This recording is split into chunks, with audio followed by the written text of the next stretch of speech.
আমাদের শিক্ষা ব্যবস্থাটা এরকম এক জায়গায় নিয়ে গেছে যে আমাদের শিক্ষার্থীরা, মেধাবীরা যতই মেধাবী হোক না কেন, তারা যেন ভালো কিছু করতে না পারে।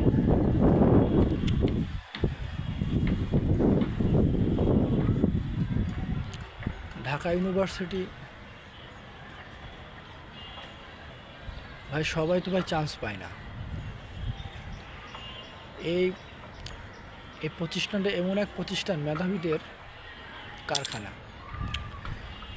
আমাদের দেশের মেধাবীদের ওরা যেন মাথা উঁচু করে না দাঁড়াতে পারে, আন্তর্জাতিকভাবে সবসময় আমাদের এই দেশের প্রতি একটা নজর থাকে।